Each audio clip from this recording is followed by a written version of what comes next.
Hello, good morning. First of all, on my behalf and on behalf of my co-panelists, Marie-André Doran from la Université Laval, Quebec City, José Celso Ferrer from la Unesp de Brésil, and Eduardo Vera from la Universidad de Chile. And on my own behalf, welcome to this session. This session will be conducted in English, but allow me a word in Spanish and in French to welcome our colleagues. First, bienvenue à tous à cette session donc, du Congrès CAIE Chili 2021. Un petit mot en français et à la période de questions, si vous voulez poser vos questions en français, ce sera possible. And same thing in nombre de mis copanelistas en mio propio. Bienvenidos a esta sesión del Congreso. This session will focus on two subjects. First, international multi-partners collaboration, and second part will be concerned to internal synergy between units in our university for successful projects at the international level. In the first 20 minutes parts of this session, Marie-André Doré and I will talk about the steps and conditions to develop multi-stakeholder collaboration. Maybe, Gilda, you can share the screen for the PowerPoint, please. Okay. And so in the first part, we will explain this. And in the second part, José Celso Ferrer and Eduardo Vera will explain the different ways you can work in your university to enhance international synergy and interaction between academic centers. Maybe you can put next slide, please. Gilda. Next slide, please. Okay, so you see at the screen the element of our presentation, the two parts we will develop.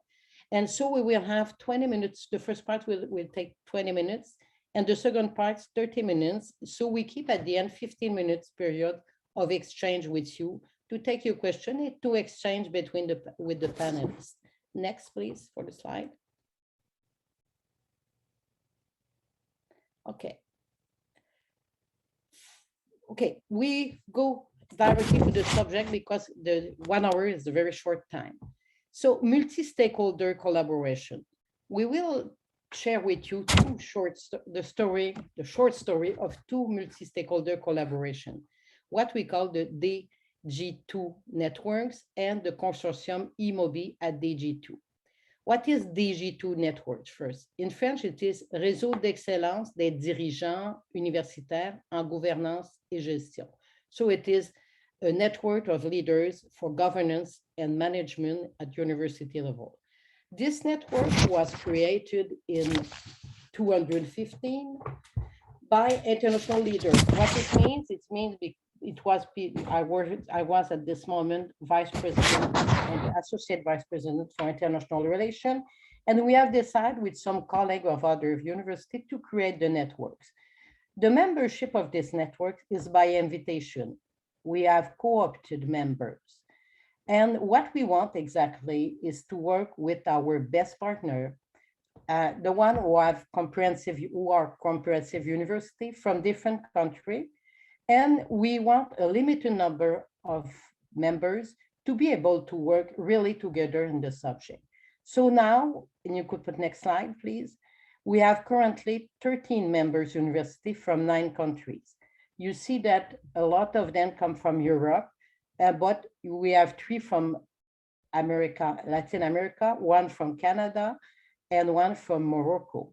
So next, please, for the slide.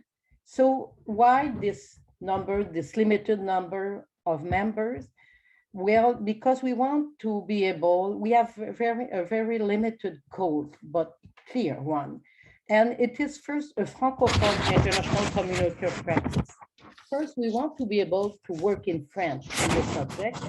And what is the subject that we want to work together?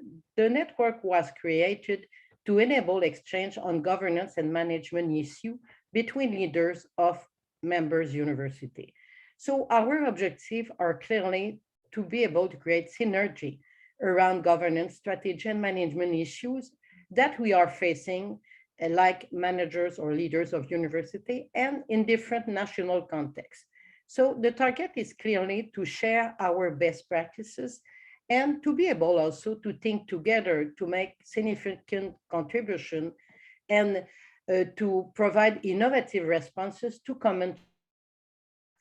So we want to create what we say innovative model or solution adapted to the reality and context and different contexts of each partner. And for this, it is important for us to reinforce international, not international, but interpersonal relationship that generate projects among members university. Next slide, please. So how we organize the network, okay? And it's really basic because we want to keep this period of exchange at the end of the panel, okay?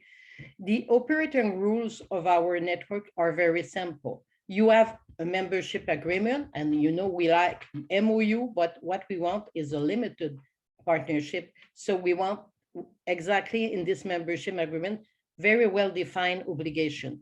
So we know exactly what we want to do. And you have only two commitments of the member university. The first one is to actively participate in the annual summer school of the networks. And the second one is to organize at a time that we have to define together a 1 week training course. So you understand that it is only you have to participate to this annual 1 week session and you have to organize one at your turn, okay? So the structure for manage the network is very light. So we have a permanent office. I'm the president, Marie-André Doran is the executive director, and we have part-time staff in Université Laval that we use that work for the network. And the animation of the network is very important. It's not just we organize once a year this summer school, and I will explain in next slide what kind of activities that we are doing together. And it's clear that the network is result-oriented management. So we don't want to just do things to do things. We want really to have results. And I will explain with our flagship activities what we are doing clearly. And for us, the decision-making process is very simple. Okay, we have members and we work by consensus. So when we have a decision to take, it's a small numbers of members and we work by consensus for all the decision with the member. And DG2 have also, the DG2 have a branding. You see our logo on the slide is Réseau Dg2. We have a little part on the website and Marie-André will explain that for a specific project, we have another website for the virtual mobility, but I'll let her explain this. For us, it is first self-funded activities. We don't need money from outside. Never repeat this to my boss in university, but for this network, it is self-funded. So each time we organize something, the member pay for this, and because they appreciate it, so we don't need money from outside. We don't need subsidies for states at this point. Next slide, please. What we are doing exactly. First, the core of our business, if I can say like this, for this network, is the annual or fall, the summer school, or this year it was a fall school for university leaders. We have a school of 1 week in residence, in an inspiring place. Last week, we were in Strasbourg for this week, and it was very interesting to see our partner in life and to be able to work together. Each annual meeting is in different issue but it is in link with university governance or management. Once it was on Smart Campus, the last one was on the third mission, the social mission of university. Once we have one in Morocco on internationalization, on financial model in Bordeaux. So each time we are chosen together a subject that we want to work together and to find innovative solution to address this challenge for university. And at the end, we always see what we can do when we come back at home in our university to change in relation to what we have learned and developed during the week.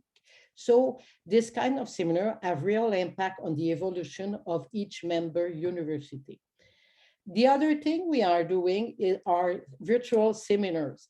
We have begun this practice with the COVID, like everyone, we were stuck, impossible to have our annual summer school in Rio. So we have decided to develop virtual seminar on COVID during the pandemic. So we had 6 seminars and where we have shared our thought and our best practices to manage the pandemic crisis in different universities. We also have developed a joint research project with to put in place a dashboard of indicators on university internalization. And we also have developed what Marie-André will present now, a virtual mobility consortium project who is working now, and Marie-André will explain it. And I just said, and next Marie-André will take the place, that this network have permitted to develop very close link between the member university, and many bilateral projects among members university have been developed in the context of Dg2 network. Marie-André, you can take the next slide, please. Yes, thank you. So the project, the eMobi at the Dg2 consortium. So it's a virtual mobility consortium that we decided to build during the pandemic. We started in June 2020. And it was following the 6 virtual seminars that we had on COVID at Dg2. So all the people around the table, and they were very enthusiastic, they decided to put together some online courses and admit some students from the other universities. So we shared together lots of courses, about 2,000 courses, and the people were able, excuse me, what is happening there? Thank you. Okay, and the people were able to participate in this consortium. So now 9 universities are participating in the consortium. So you see Laval, Strasbourg, Côte d'Azur, also in France, Rosario, a very important partner, Université de Genève, Université de la Réunion, UNESP, Brazil, Université de Hambourg, et Université de Bordeaux. And probably in next January, we will have other partners from the network. So you know that we are 13 universities in the network, and 9 of them participate in the consortium eMobi at Dg2. So it's important for the students to be enabled to take distant courses at the different host universities, but while staying at their universities on for their normal courses. So they stay at home, but they do take some courses. And it's really an important way to strengthen the links and exchanges between all the universities participating in the consortium. I would say that to fix up everything, last year we had at least 30 meetings with the different universities. So always we do some follow-up with the universities all the time, and it's very important to help them do their job properly. Next, please. Next. Thank you. So the different steps and challenges of implementing the consortium. It looks easy, but it's not so easy to do because we have lots of people very enthusiastic in our universities, but some of them are not so much because we have to change things. So the consortium is based on a principle of collaboration and reciprocity. So I will offer 2 places in a specific course for students from one of the participating university, and the other universities will do the same thing. So we need reciprocity. We need also the commitment of both the academic communities and the members of the universities. It is really the way to get success with this kind of experiences. So the way we deal with it, the way we do the things, so each university identify online courses to be shared. They make the course information available to all the other partners. They inform their own students and also the students of the other universities. We have some online application for the students, and we have a learning agreement with every university participating in the consortium. We also allocate some available places for the people from the other participating universities. And there is no tuition, additional tuition fees. Okay, every student pay tuition fee at its own university. So the reciprocity is very important in that context. And we ensure continuous monitoring. It's done at Laval with my team. So we are in touch with every participating university at least once a week or almost once a week. So we know that things go well.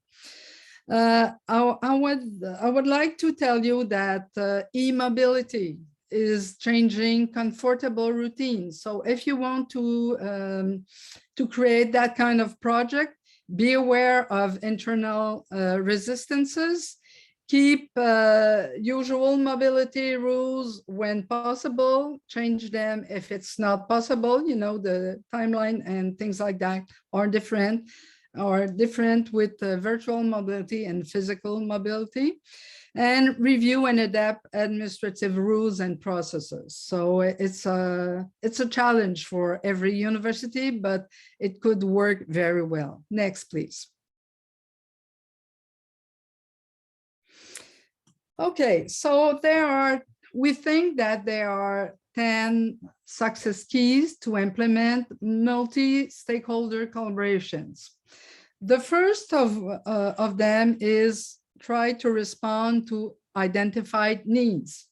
Okay, during the pandemic, I would say that the Consortium Immobilier Dg2 appeared to be a real need. So we decide to work together and to create this virtual mobility consortium.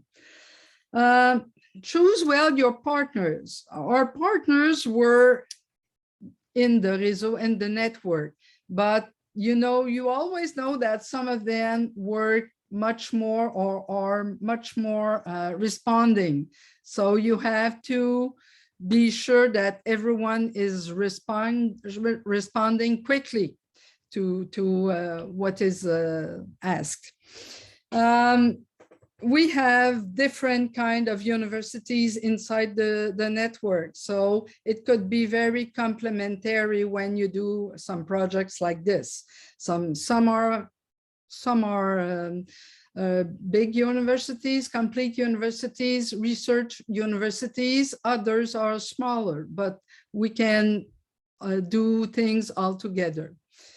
We have lots of people from other universities ask us to be members of the Consortium Immobilier Dg2. We had about 20 or 30 universities asking to be members.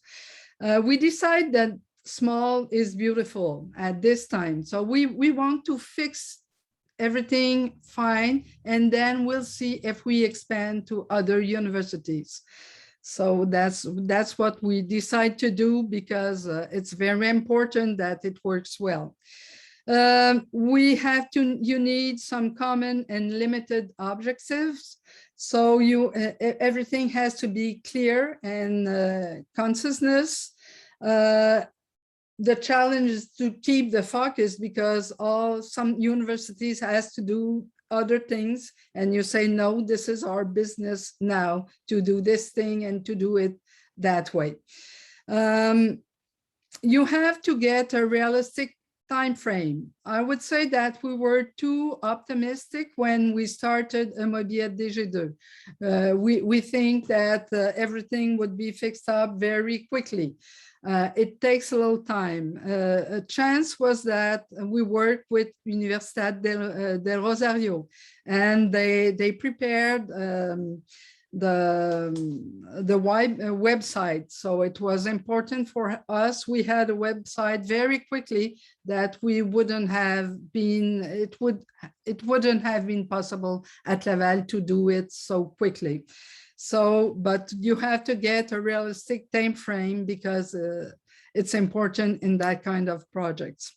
And you need a shared vision of required investments and resources and time.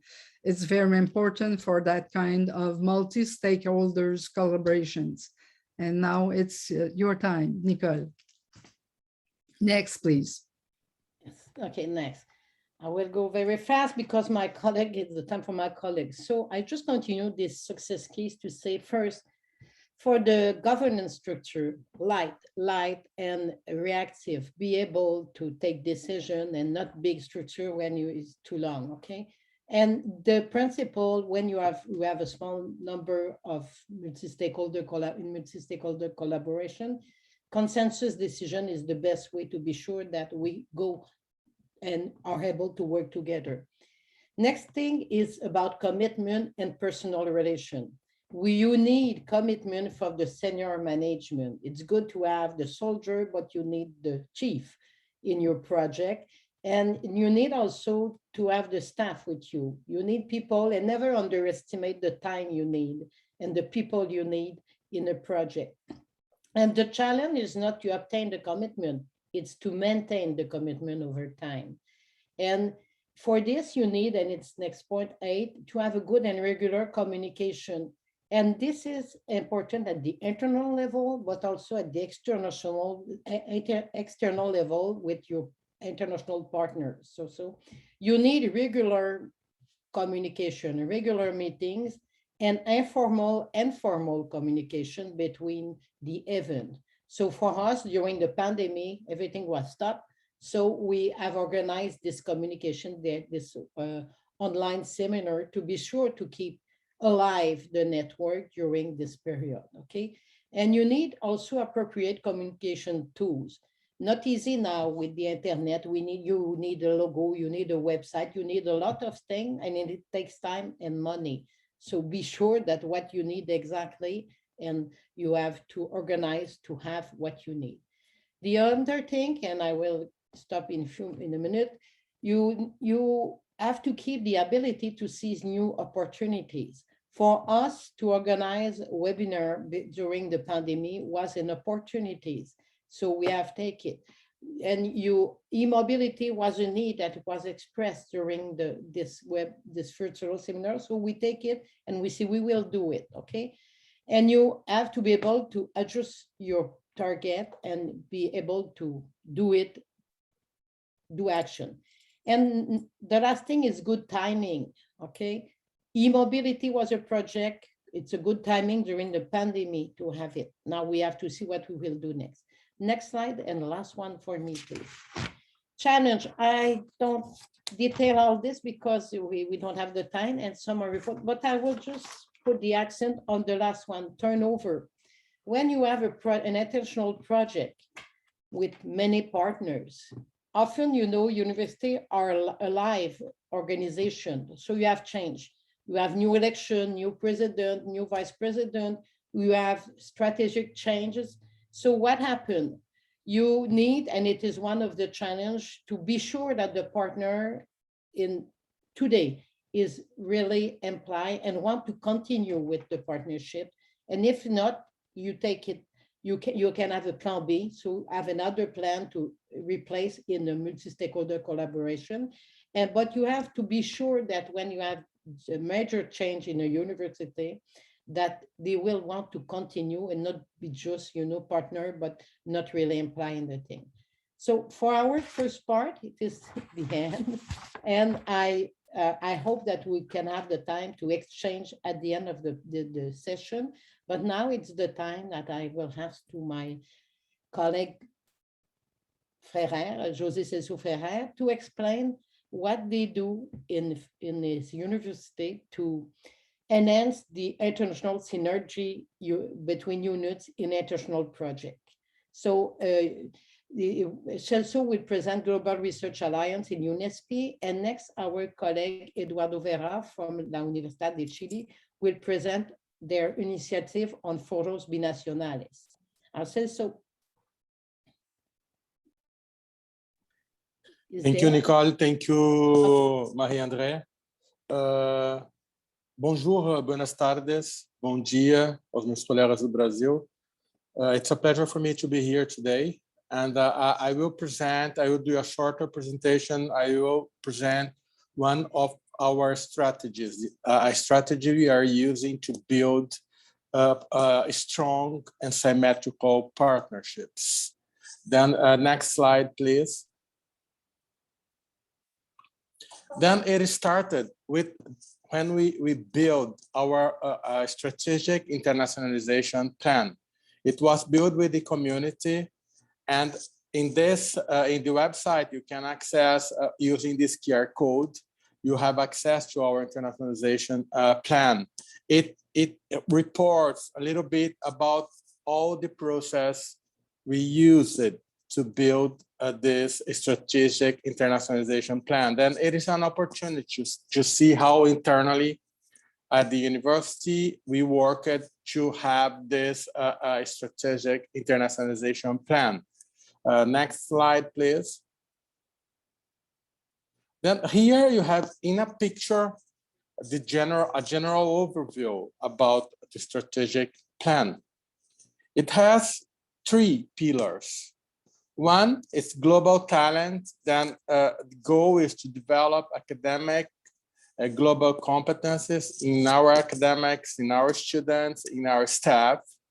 The second one is research, aiming to improve the internationalization, quality, and impact of the science. And very important, we decided at 2017 to orient all work developed at the university to the United Nations Sustainable Development Goals. Then today at UNESP, all the academic activities are linked with the Sustainable Development Goals. The third one that is more connected with the presentation that we are doing today is the pillar of partnerships. Then we decided to put the partnerships in the center of the internationalization strategy. Then everything's turned around the partnerships.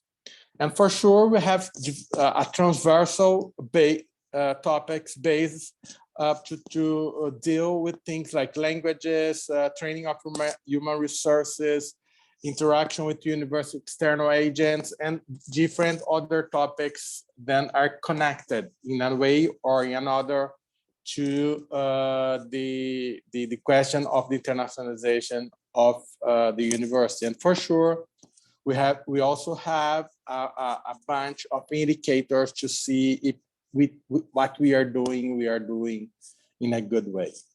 Next one, please. Then in the context of this partnership, the proposal was to build institutional partnerships, partnerships with partners that could understand that we are not there only to offer, but we would like to have people working in the same plan with us in a symmetrical way. Then to implement those partnerships, we at UNESP, we are using 2 approaches. One that is bottom up. It means that our researchers, they propose to us, the partners, then we create those international research networks. What it means, It means that, for example, one researcher came to the international office and say, I am looking to build a network with this university, and this university. And from this, and considering different points they need to follow, for example, the quality of the university, the quality of researchers that will integrate the network, we build those research clusters. In those research clusters, we have a PI, a principal investigators, a group of researchers, but also postdocs, PhDs, and master students. And they work together in a specific research topic. Then this is the bottom up. The second one, that is the top down, I believe it is more innovative because it was built by the central administration. For sure, the researchers participated, but not proposing partners. The partners were selected considering UNESP's competences, high research topic of competences, but also looking for partners. For some ones, we had relationships, but we also analyzed the top university in the world, and we identified some of them that could contribute for building competences. And the global research alliances, as we propose, it will be a platform for building collaboration in education, teaching, doing research, applying for international projects, and working together, as I mentioned at the beginning, in a symmetrical way. In the next one, please, I will show you the 7 global alliances we built. Then we have now a global alliance on plural societies, another one in tropical biodiversity, another one in bioeconomy, another one in high quality food production, another one in One Health, materials for the future, and sustainable smart farming.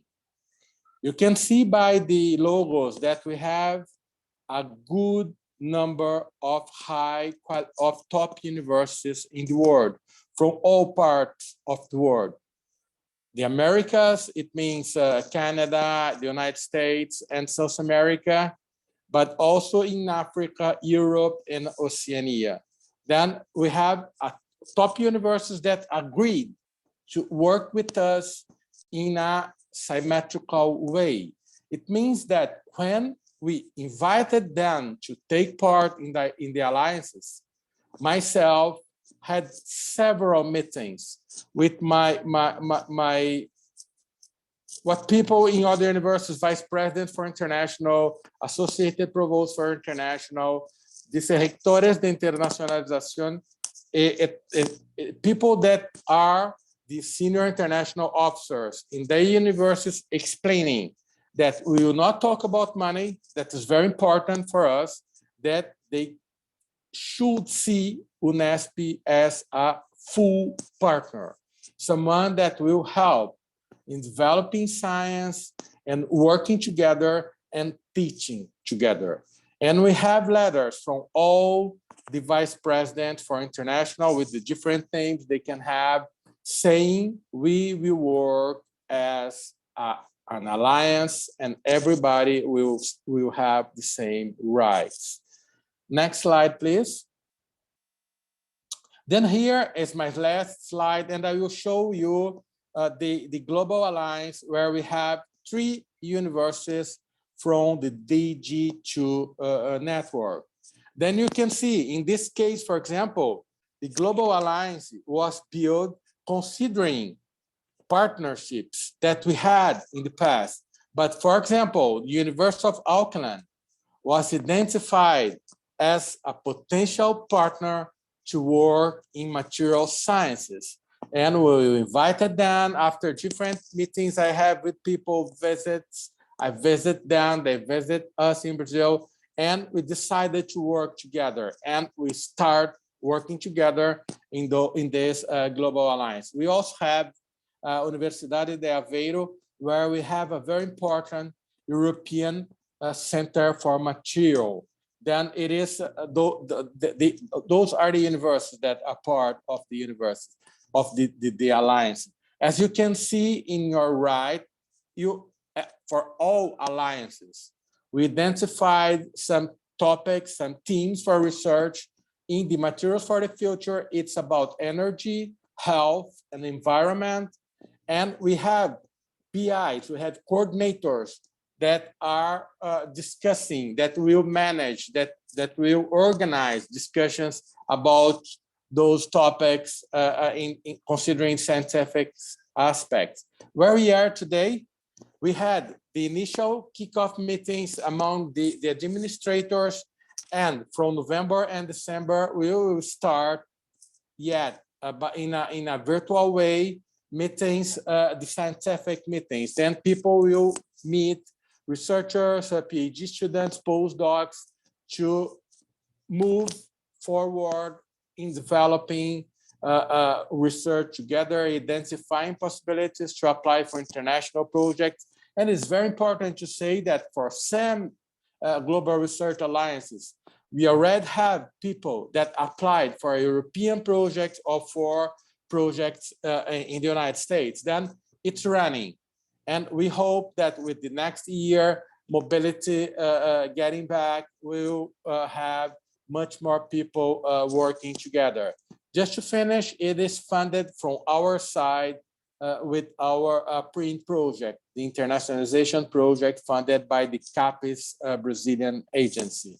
Then it is all I would like to share, and I am here to talk to you about any aspects that you would like to know about our strategies. Thank you. Yeah, I think now is the time that we can. Thank you, d'abord, says so. And maybe, Eduardo, it's your time now. Thank you very much. I really appreciate this invitation to share with you our experience at University of Chile, which is really very, very related to what previous speakers have said in this session. So let me share this screen and tell you what one of the aspects that we have approached in this area.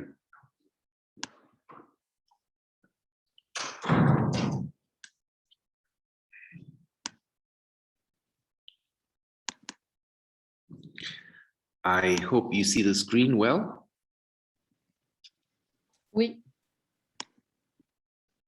You do? Yes, Great. yes. Thank you very much. Yes, I will be talking about an initiative that we started about a decade ago in University of Chile, and it has been extended to other universities in Chile, led by our institution with Catholic University and as well with Universidad de Concepción. So I'll talk about the binational academic forums and as a strategy for internationalization. And let me tell you a little bit what's behind this, this initiative. Basically, the purpose of these forums is to strengthen cooperation between Chilean universities and foreign institutions with emphasis on multidisciplinary themes and basically to make visible a lot of the networks that the faculty members have on their own. I mean, we realize that that sometimes inside the university we are not aware of the richness, the wealth, and the variety of academic relations that exist on a personal level. And when we make them visible, we create a lot of other bonds that help create new projects, new alliances, and so forth.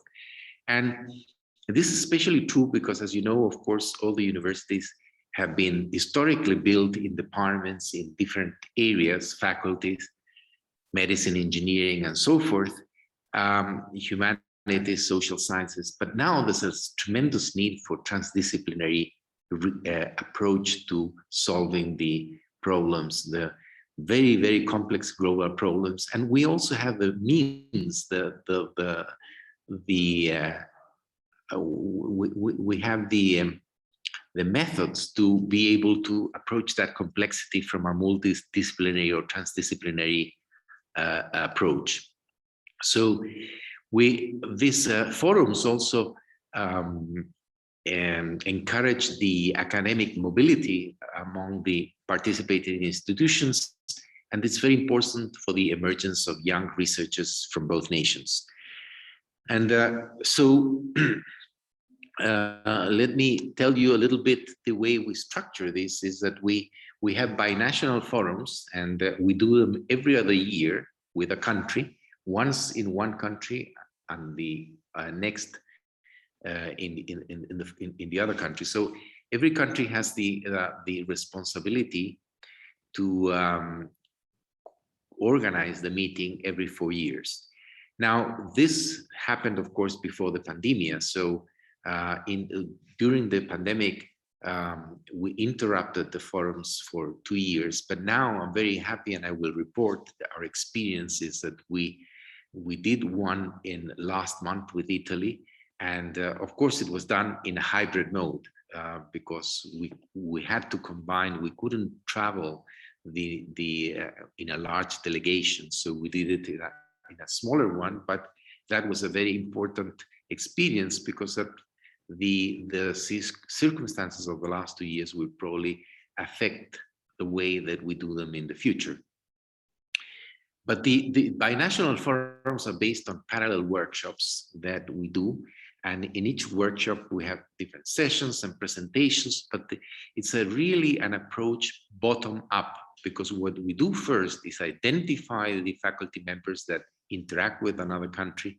We convene them, and they are really the organizing committee. We create the agenda of the meeting based on the interest of the faculty members, and we do this by creating in each workshop, in each parallel workshop, co-chairs from both countries, and so they interact, and this is a good way to show to other faculty members what they are already working on.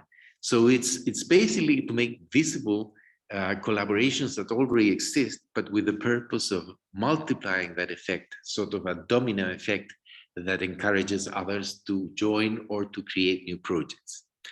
The other virtual, very positive aspect is we do these workshops in very different areas. I mean, the humanities, social sciences, art, engineering, and medical and biology and so forth, but we do them simultaneously in the same time frame. So usually it takes about a week to do, and we travel for a week, and we do these workshops in maybe 2 days, and I'll show you a little more how we organize this. So there are thematic workshops with broad transversal lines, and what's so interesting that sometimes there are overlapping topics of interest to 2 different workshops, so they can join in a plenary, because since we do this in the same time frame, we create a time frame that allows that interaction between different workshops. And it's led by, as I mentioned, by co-chairs of both countries. And during the forum, there's a lot of personal interaction, and this generates very different discussions from the ones that the researchers are so used to go to established conference in a specific area. But the agenda of the meeting is usually organized a number of months or a year before, and so the faculty members respond to topics that are already set up by the organizing committee of that conference. But here it works a little different, and this encourages people to create that agenda, and it motivates our faculty members immensely. So we usually, this is a typical example of a forum where we have an opening ceremony, and then we start in the afternoon workshops and workshops that are in parallels. As I said, some of these workshops might have a plenary session, not all the workshop, but a session.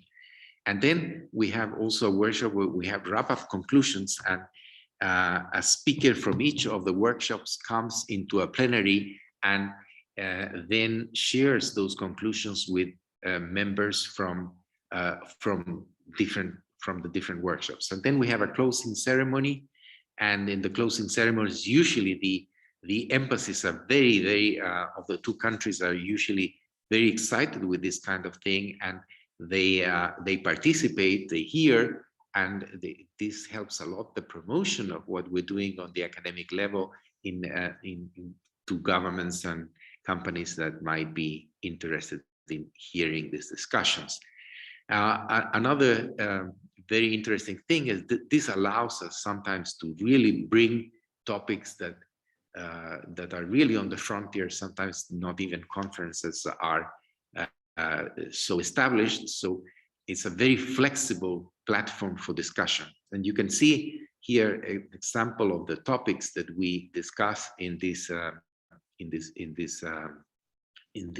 forums, from climate change all the way to humanities and social sciences and so forth.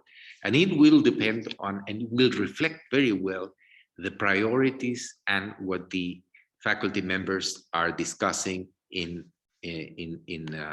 this minute. So here is it's just a summary of what we've done since 2014. We started with Japan. With Japan, especially such in a certain way, sometimes a very different culture for us. So having this kind of interaction facilitates enormously the academic collaboration. So we did the first forum with and we organized that with University of Tokyo, and in the forums we have the universities leading the organizations, but they're very open. So if in a workshop one of the chairs decides to invite a presentation from another university, not the organizing universities, that's very welcome, because we need to be flexible and we need to make visible the networks. The academic networks these days are very diverse and very inclusive.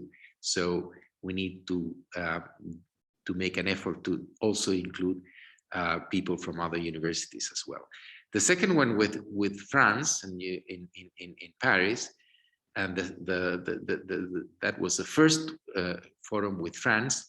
Then we did it with Japan, our second, 2 years later, and we did that in Patagonia. That was very exciting because that's a very interesting area from an environmental point of view. It's a gateway to the Antarctic, where there's been an increasing amount of research and interest because of climate change. Third one was with Sweden. The first, then the next in 2017 with Sweden, our first forum with that country, and our partner universities were Uppsala and Lund. And again, they play a role in the organization in an open way. We also visited Sweden in that occasion, and also visited other institutions, but Lund and Uppsala played the organizing role. Then the second forum with France was done in Santiago, the third one with Japan in 2018 in Nikko, Japan, as well as the second from Sweden in Santiago. Then we had on 2018, we tried the first forum with Italy in Concepción, Chile, and then we had the pandemic, so there was a 2020, we didn't have any activity or forums, but as I was mentioning, we're very glad that in recently last month, actually, we had we restarted our activity of forums with Italy, and a small delegation traveled to Bologna, and it was done in a blended form. So some researchers were making the presentations from Santiago and from other cities of Italy. And the following week, we had one in France, but the traveling conditions were quite difficult with France, and our vaccines have not been from most of the population in Chile is vaccinated with Sinovac, and that's still not officially accepted by Europe, so that made our traveling very, very difficult. But still, we were able to do it, having antibody tests every 48 hours, but we were able to get to Bologna, but to Paris it was difficult, so we made it virtual. It was fully online. Next year, we're hoping to organize the third one with Sweden and the fourth with Japan here in Chile. And we're all trying to see that circumstances will allow us to travel. Here we have the forum with Japan. We did it with Tokyo, University of Tokyo, Sweden, Lund and Uppsala, and Stockholm University also joined the last forum with Sweden. And with Italy, we've been working with Universidad de Bologna, Sapienza, and the Politecnico de Milano and Politecnico de Torino. So the key results is that we have strengthened alliances. I mean, these forums allow the creation of a global alliance of joint research projects on a binational or national level. And of course, these networks are open. So if researchers, I mean, sometimes our partner countries have relations with others, and we can make triangles of cooperation again. And it's also a very good opportunity for our postgraduate researchers and from our graduate students to participate in these meetings. And this is also encourages the visibility that the forums have from the government, allows us sometimes to push our agencies to provide special funding for cooperation with those countries. So, this has been a very successful platform, and we're very happy, and we hope to continue and to extend these forums to other countries, as well as we are slowly expanding this kind of methodology in our international cooperation. Thank you very much.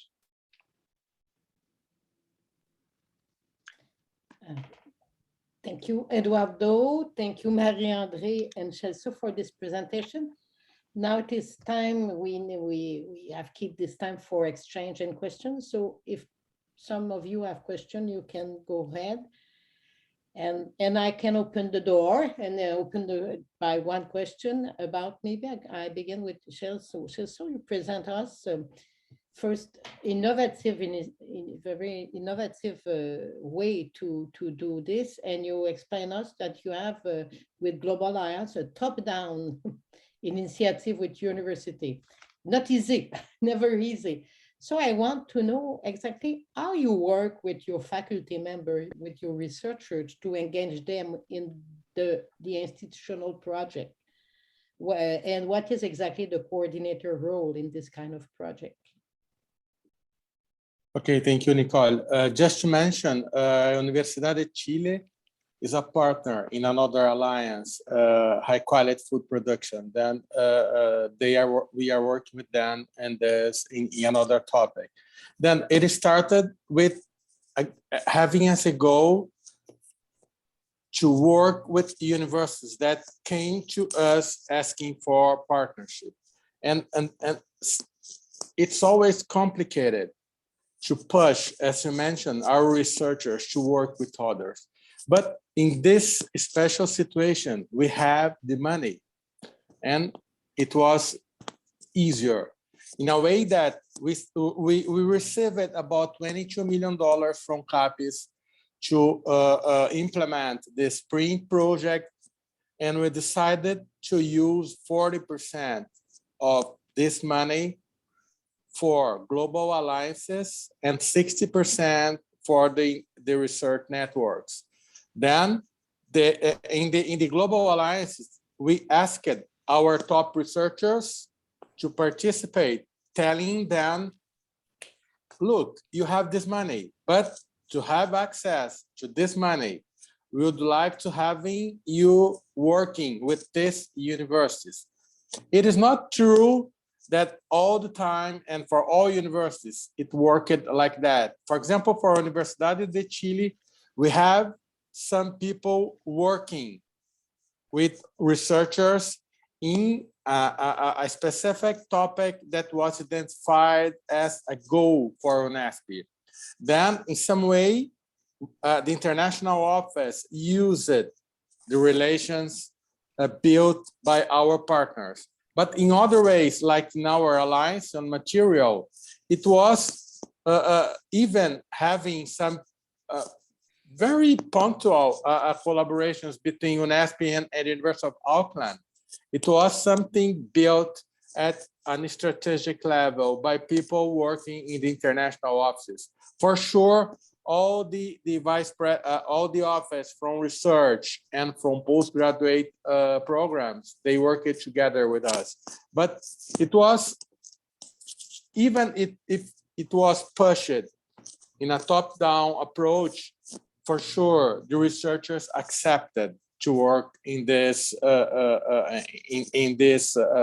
format.